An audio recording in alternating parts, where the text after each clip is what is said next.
Selalu mendorong inklusivitas, itulah kenangan kita semua terkait pemimpin tertinggi umat Katolik sedunia, Paus Fransiskus. Kita bahas terkait pesan keberagaman dari Paus Fransiskus bersama Direktur Jaringan Gus Durian, Alisa Wahid. Selamat malam, Mbak Alisa. Selamat malam, Mbak. Hari ini kita sama-sama sedih dan juga kaget karena baru saja melihat sosok Sri Paus kemarin pada saat Paskah, tapi kita mendapatkan kabar duka sore waktu Indonesia. Bagaimana kalau dari sisi Mbak Alisa?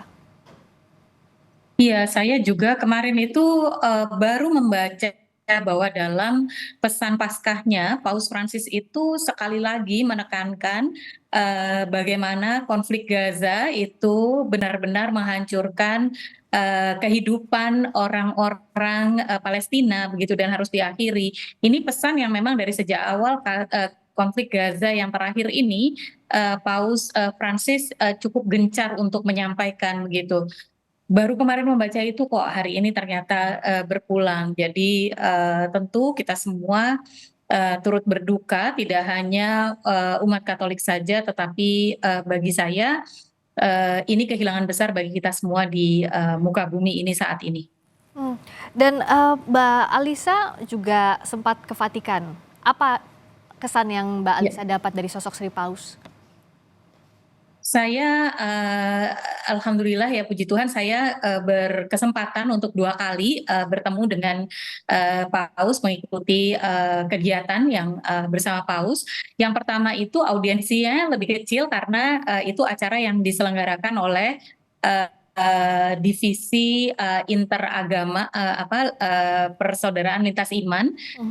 dari Gereja Vatikan di mana para perempuan dari berbagai organisasi agama di dunia ini berkumpul untuk membicarakan tentang culture of encounter. Culture of encounter atau budaya untuk saling bersilaturahmi kalau istilah Indonesia Ya. itu adalah salah satu bentuk dari eh, pandangan Paus tentang Fratelli Tutti atau persaudaraan kemanusiaan. Jadi waktu itu kami bertemu langsung dan mendengarkan langsung pesan beliau. Lalu yang kedua tahun lalu ketika gerakan perempuan dan iklim, krisis iklim juga kami mengunjungi Vatikan dan bertemu dengan Paus. Di yang pertemuan yang kedua ini saya melihat bagaimana Paus berinteraksi dengan kaum difabel, Mbak. Ya. Dan kelihatan sekali ya tokoh itu yang dia datang dari hati ketika dia memeluk atau menyapa umat itu pasti kelihatan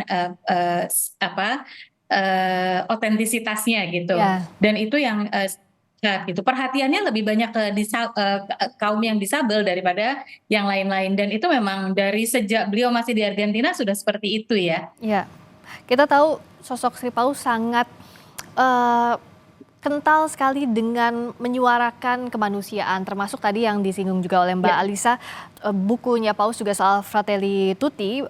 Nah, eh, apa khususnya soal ini yang disampaikan langsung pada saat Mbak Alisa bertemu? Apa isu kemanusiaan yang masih membuat Sri Paus gundah?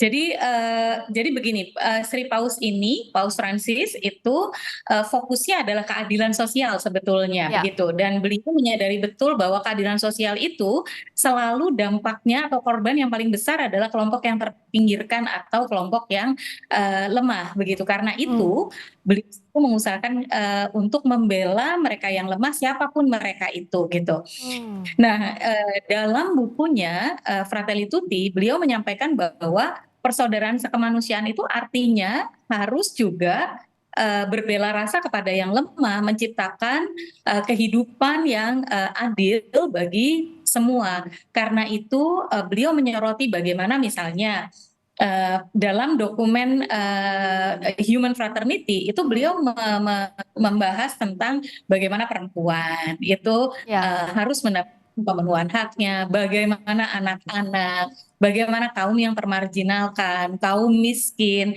itu harus mendapatkan keadilan sosial. Dan jadi persaudaraan itu bukan abstrak yang sekedar dalam wacana-wacana, tetapi konkret pada ruang hidup bersama yang adil itu begitu. Bahkan sempat disinggung juga soal COVID waktu itu ya, penanganan COVID yang membuat seluruh dunia pada saat itu mencari bagaimana formulasinya, tapi ada kesulitan dalam berbela rasa tadi ya Mbak Alisa ya, waktu itu sempat Iya, disampaikan. betul.